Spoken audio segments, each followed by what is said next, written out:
I think it's a project of people's movements and people's journeys. And instead of using the standard mediums, I've used the words as the medium to the building blocks of his artwork. The process starts with the design brief, or the artist brief that you get. And this one was quite open. It just gave you a couple of buzzwords to play with, like movement and immigration, and that was it. It was left up to the artists to come up with a kind of concept and idea. So it was quite free. That was appreciated. So that starts then. And then nowadays, because of this kind of public art stuff, you need to kind of have a final idea or concept before you kind of get the job. So a lot of the freedom starts is really at the very beginning. And then through this we can manipulate and change it here and there. But generally speaking, it's a concept at the very start that's the most important part. I think like anybody, my generation, travelled a wee bit, went to America, went to Australia, but this immigration is something very different. It's about people who've come from one land to another, whether it be through war or conflict or through hope or aspirations. So this is a different animal, I think. It's not just an idea of backpacking around the world. So it was curious for me just to learn about the process, about the history, about the people involved.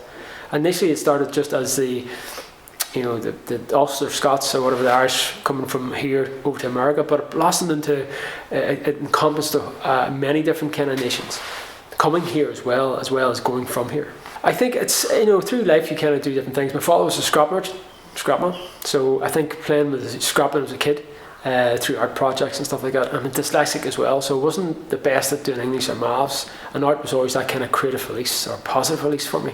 Even though I work with words today, it frustrates me, the dyslexic kind of kicks in. So that's why I find it curious working with words as a medium.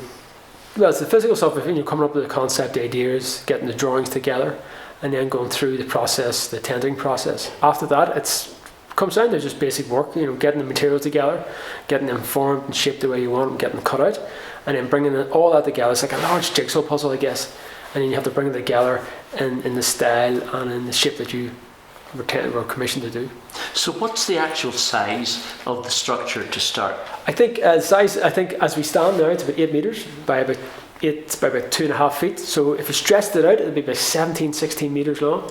So I've kind of condensed it down, this kind of movement, this rhythm of energy, of people's thoughts and feelings, into kind of a piece that is not I didn't want something that was so big and so vast that people looked up to. I wanted it to be like a human level that's a wee bit high, but it forces people to walk around and go under and go around and make people walk in close and further away. I wanted something that would attract somebody from afar, but once they come closer they realise there's words, and it's different scales of words.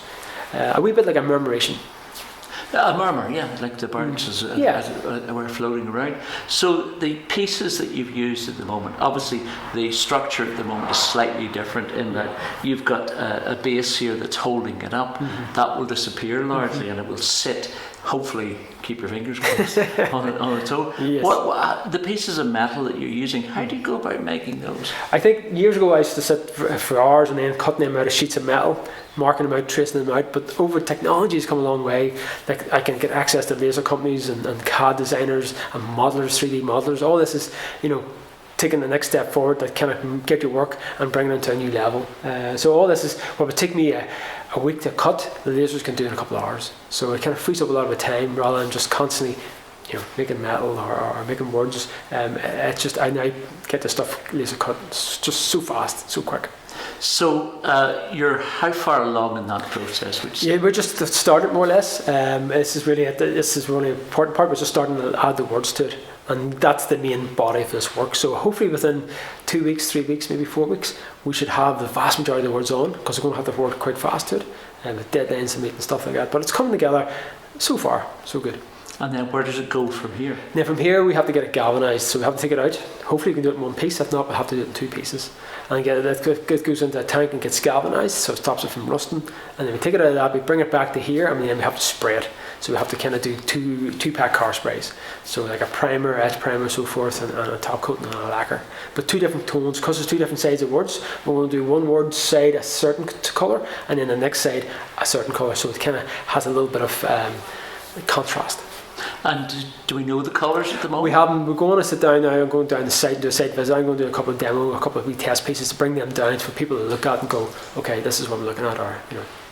And of course, the actual shape of it once it goes out there. I mean, looking on a colour board's one thing, but when you make it into the three-dimensional circumstance, the colours will have different look at different angles and all. But that's something we'll play with. That's why I use the kind of the 2-pack car paints, because it has a metallic or pearl in it, kind of reflects the light. So say, for example, we use like a light bronze, so some parts will be darker and lighter than others, and depending on the mood of the day, the mood of the sky will depend on the mood of this piece. It will reflect a wee bit, and some of the key things I'm going to do is when you go up close you can see your own reflection within the words, just ever so slight, not enough like a mirror reflection, but just enough that you can actually see your own reflection. I think that would be curious, where people can see themselves in a certain word.